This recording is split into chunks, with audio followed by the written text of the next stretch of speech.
Bonjour à tous et bienvenue sur l'essentiel de l'immobilier, le podcast qui va à l'essentiel pour vous aider à vivre de l'immobilier sous toutes ses formes. Chaque dimanche, retrouvez un nouvel épisode dans lequel nous parlerons des métiers de l'immobilier, d'investissement et de la vie en copropriété. Je suis David, professionnel de l'immobilier depuis 10 ans. Retrouvez mon livre « Acheter son premier appartement », le guide complet pour réaliser votre rêve immobilier sur Amazon. Abonnez-vous pour ne pas rater les prochains épisodes. Tu poses des questions, on a les solutions. Démarrer c'est facile, avec nous c'est tranquille. L'essentiel de l'immobilier, un podcast pour t'accompagner dans tous tes projets. Tu sais qu'on va assurer. Bienvenue dans ce nouvel épisode de l'essentiel de l'immobilier.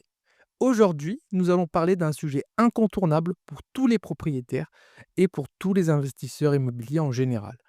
On va discuter ensemble du diagnostic de performance énergétique ou plus connu sous son petit nom DPE. Ce document, souvent perçu comme une simple formalité, est devenu un élément central dans la gestion et la valorisation de votre patrimoine immobilier. Pourquoi ? Parce que votre DPE va influencer non seulement la valeur de votre bien, mais aussi vos possibilités de le louer ou de le vendre. Dans cet épisode, nous allons explorer ensemble comment fonctionne le diagnostic de performance énergétique, comment améliorer sa note et ce que les évolutions législatives à venir signifient pour vous. Installez-vous comme d'habitude confortablement, un casque sur les oreilles ou dans votre voiture.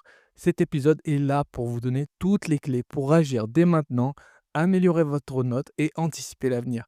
Tout d'abord, le DPE, comment ça marche ? Définissons ensemble son rôle et sa composition, je dirais. Le DPE, c'est un document obligatoire qui évalue la performance énergétique du logement. Il attribue une note allant de A à G, où A représente un logement très économe en énergie et G un logement très énergivore. Cette notation a tendance à évoluer au fil du temps en fonction des évolutions législatives. Le A d'il y a 10 ans, ce n'est pas le A d'aujourd'hui. Le B d'il y a 10 ans, ce n'est pas le B d'aujourd'hui. Pourquoi ? Parce que les systèmes d'isolation s'améliorent, parce que la notation devient plus difficile, et en fait, on tend vers des maisons, à énergie positive. Donc cette note est calculée en fonction de plusieurs critères. Premièrement, l'isolation, le chauffage, la production d'eau chaude, la ventilation et d'autres petits paramètres qu'on verra peut-être plus tard dans cet épisode. Ce diagnostic est essentiel lors de la vente ou de la location d'un bien immobilier. Il permet aux futurs occupants de connaître la consommation énergétique du logement et son impact environnemental. Et ça va encore plus loin en fait, parce qu'aujourd'hui, le DPE est un critère de vente. Si vous avez un mauvais DPE, vous ne pourrez pas louer le bien. Donc si vous êtes un investisseur immobilier, vous allez reculer d'un pas et vous n'allez pas acheter un bien que vous ne pouvez pas louer ou alors qui demande beaucoup de travaux.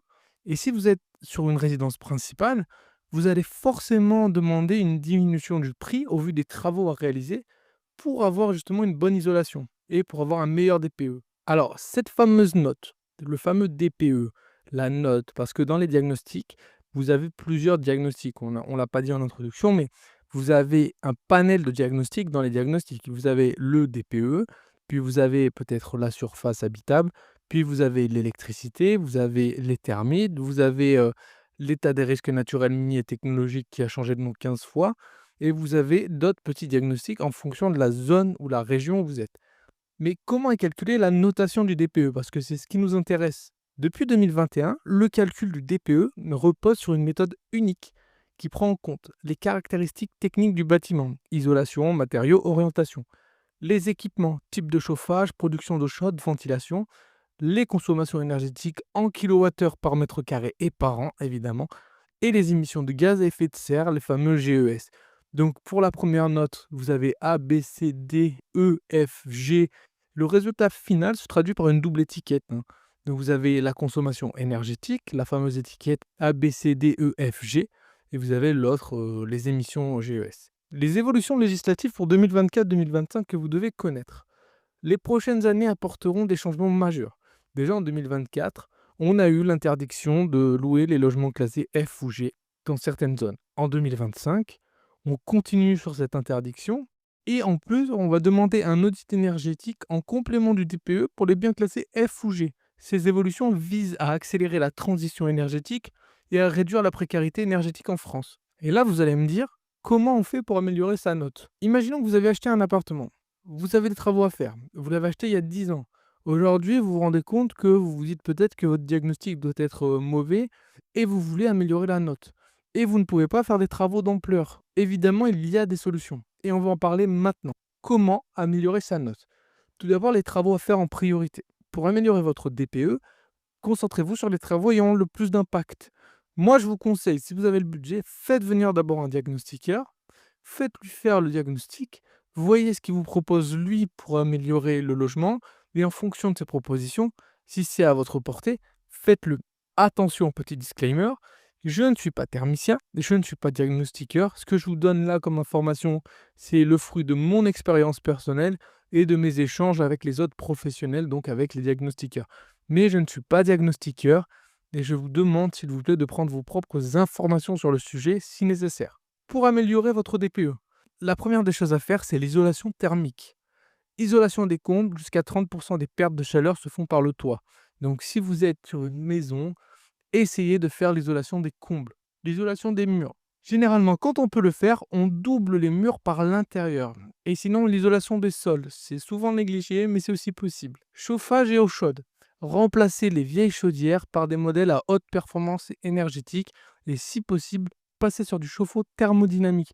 Vous allez avoir un gain sur la note non négligeable. Optez pour une VMC à double flux pour limiter les pertes de chaleur. Si vous pouvez le faire, faites-le. Et les fenêtres, évidemment, là c'est plutôt un gros budget. Remplacez l'ensemble des vitrages par du double, voire du triple vitrage maintenant. Ça existe. Et vous pouvez alors, grâce à ça, améliorer votre note. Les différents cas, parce qu'on n'agit pas de la même manière en fonction des cas. Si c'est pour une résidence principale, investir dans des travaux d'amélioration énergétique augmente votre confort et réduit vos factures. Ok, et là, vous allez être gagnant sur la vente.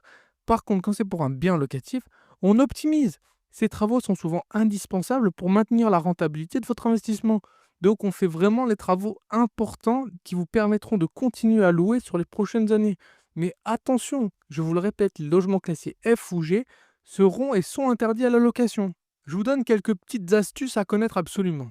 Tout d'abord, il existe des aides de l'État pour obtenir un peu d'argent afin d'améliorer la note de son DPE. Vous avez notamment MaPrimeRénov'. C'est l'aide phare de la rénovation énergétique.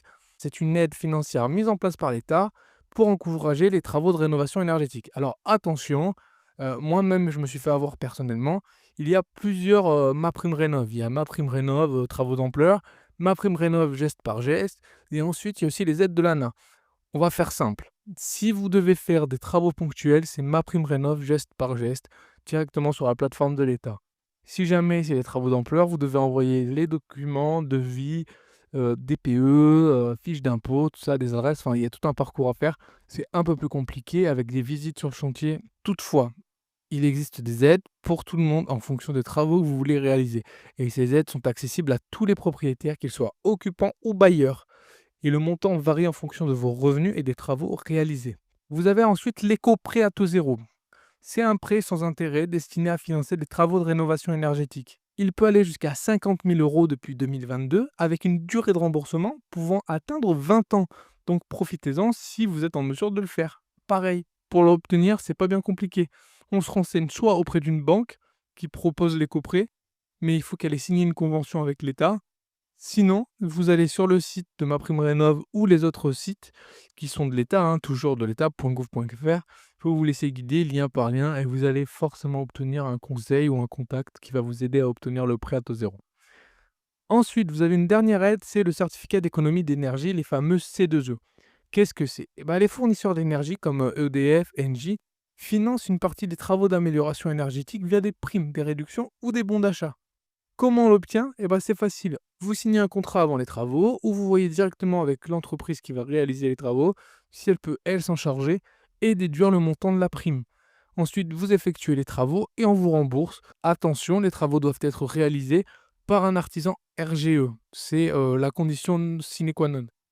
Pour le futur, là, on a parlé de ce qu'est le DPE, comment améliorer sa note, les aides de l'État possibles, mais le futur, ça donne quoi? Qu'est-ce qui va se passer en 2025, 2026, 2030?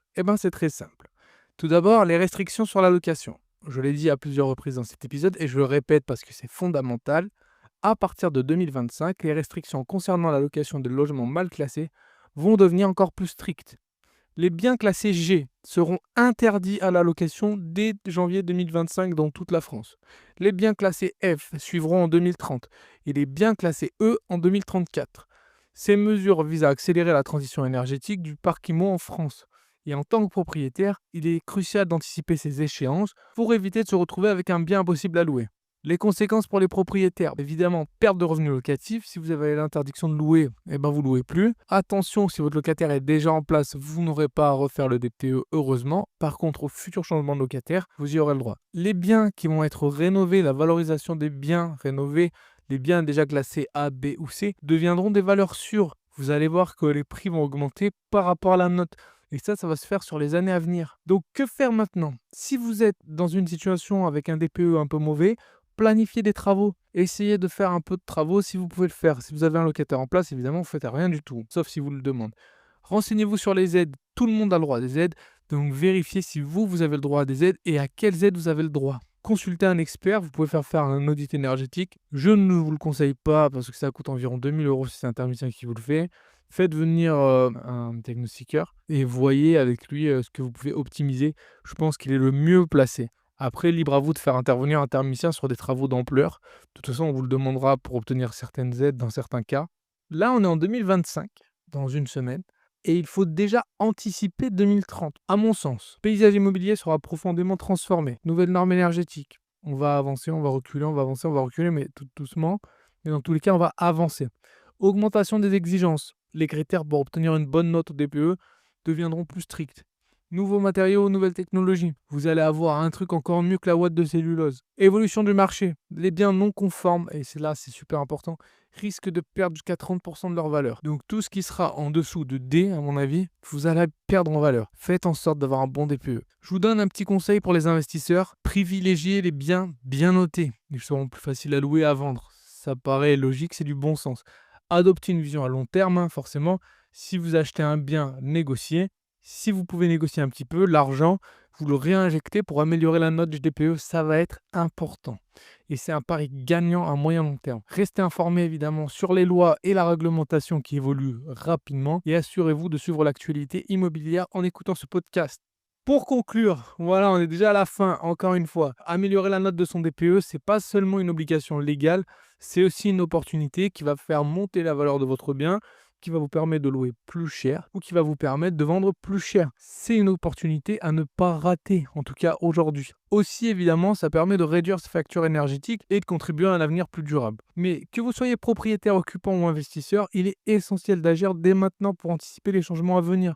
2025, 2026, 2030, 2034. Les aides financières et les conseils d'experts sont là pour vous accompagner dans cette démarche. Appelez dans un premier temps un diagnostiqueur, je pense que c'est la meilleure chose à faire. Si cet épisode vous a été utile, n'hésitez pas à le partager avec vos proches ou à laisser un petit commentaire, ça me fait toujours plaisir. Et si vous avez des questions ou des retours à me faire, je serai ravi d'en discuter avec vous. Et d'ailleurs, je voulais vous dire que pour 2025, on va mettre en place des petites séances tête-à-tête dans lesquelles on va pouvoir répondre à vos questions sur votre projet immobilier si vous en avez envie. Alors, pour le moment, rien n'est fait. Donc, je vais mettre un petit sondage en bas de l'épisode.